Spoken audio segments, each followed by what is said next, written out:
Ahoy mates, Julie here, and welcome to Wednesday's episode of The Boaters TV.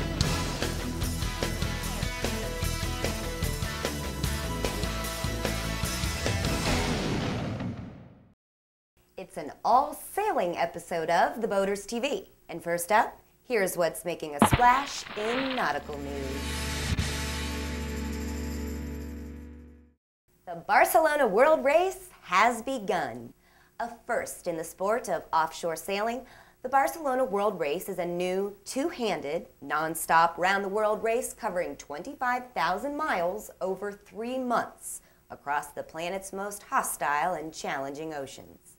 Starting and finishing in the Spanish city of Barcelona, the teams of 2 will be sailing aboard high-performance IMOCA Open 60 monohull racing boats.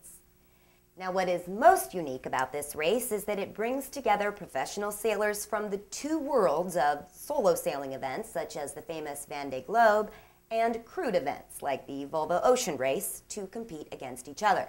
At the start, on Sunday, November 11th, an enormous spectator fleet of over 650 boats was on hand to celebrate the 9 boats starting in this inaugural race, in the future to be held every 4 years. All of the competitors came through their first 24 hours at sea in good condition, with each team reporting in to say they had experienced no major difficulties. For a look at the teams and their sponsors, as well as to follow the progress of the race through a variety of captivating multimedia formats, including satellite video conferences with the crews on board the various boats, which is totally cool, and breathtaking digital photos, please visit www.barcelonaworldrace.com. And something else that all of us here at the Boaters TV are now completely addicted to, at www.liveskipper.com, they have this super cool animated BWR live sailing 3D race viewer tracking the course of the vessels. You do have to install Adobe Shockwave, but check out how fun this is. Go, go, go, go, go. All the monohull 60s go round the outside, round the outside, round the outside. Sorry, got a little carried away there. And forget fantasy football. LiveSkipper.com brings you something akin to fantasy sailing, as you can sign up to compete right alongside them, evolving in the same racing conditions as your favorite champions. Next up, in today's smooth sailing segment, it's another race around the world. Only in this case, the real competition going on isn't sailing team versus sailing team, but rather one man and his epic battle of will.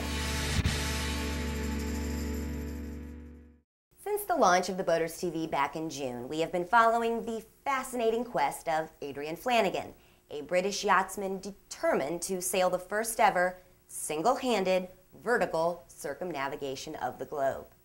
When we first began following the story, Flanagan was at the midway point of his journey, having already sailed his 40-foot stainless steel sloop Barabas 26,000 miles from his departure point on the south coast of England in October 2005 to Nome, Alaska. His journey began again back in July, only to have him travel all the way to the Russian Northern Sea Route, where he was again delayed when a shift in the Arctic winds made his opportunity to be assisted by a Russian convoy of icebreakers a non-option. Thanks to pulling more government strings and unfortunately having to pay quite a bit of money, Flanagan was finally able to hitch a ride with a large merchant ship and was transported through the ice to Murmansk, where he was then able to continue under sail power. And frustratingly, although having made it through the Arctic, on October 28th, the 2-year anniversary from when he first set out from England, and with only about 1,600 miles to go, Flanagan once again had to suspend his trip due to not having suitable gap in the weather to proceed. He arrived back in the UK on November 1st to the open arms of his 2 young sons and a host of fanfare from his supporters, where he will now spend the winter working on his book, Over the Top. Adrian will return to Norway at the earliest opportunity next year to bring Barabas home. Flanagan recounts overcoming these trials and more on his website, www.alphaglobalx.com. And you can bet we'll be ready to cheer him on to the finish come spring. And finally today, in ship's domains. All this talk of great sailing adventures you can find to follow online, and we thought we'd take a look at a handful of others floating out there in the slogosphere. Discover some great sailing bloggers, aka sloggers, a team recently coined by Wired magazine to refer to folk who blog about, or even while sailing, and you can virtually and vicariously sail the South Seas, live on board, rehab an old boat, or even cruise the Caribbean. Here from boating writer Janet Graney are 5 current blogs worth noting. Don Pratton reports often on his passage from Fiji to New Zealand. His site is studded with photos, and his readable writing style puts you in the cockpit with him.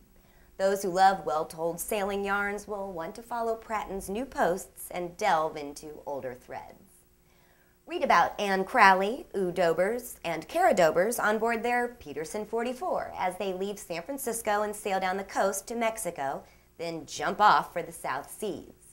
Live the dream with this family through their excellent photos and reports. Jesse and Tom buy a 48-foot wooden motor yacht, and their tale ends 2 years later with the boat for sale. We find this blog patchy and slightly disorganized, but it's of interest to powerboaters. We also like the fact that this live-aboard story has a beginning and an end. Travel with Bruce Smith on his 50-year-old 23-foot fur-planked Norwegian cutter. His blog is just part of a masterfully done website where fans can follow him from the Bahamas to the Pacific Northwest. The links to each of these blogs, slogs, can be found in the notes to today's episode. The best place to find those would be to sail on over to our home port, www.theboaters.tv. And that's a wrap on this episode of The Boaters TV.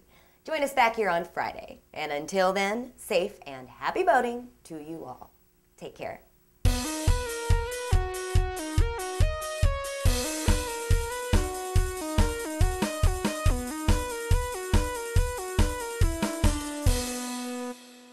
Julie's TheBoaters.com celebrity profile pick of the day is Captain Sean Sharkey and his boat, Sedation 3. Not only does Captain Sean have tons of fantastic photos, a slew of mapped destinations, and thorough stats about his 2007 Chaparral SSX 276, but he's also added another special vessel to his list of boats. Sathan, a human-powered boat manufactured by his son and friends, Sam, Theo, and Sean.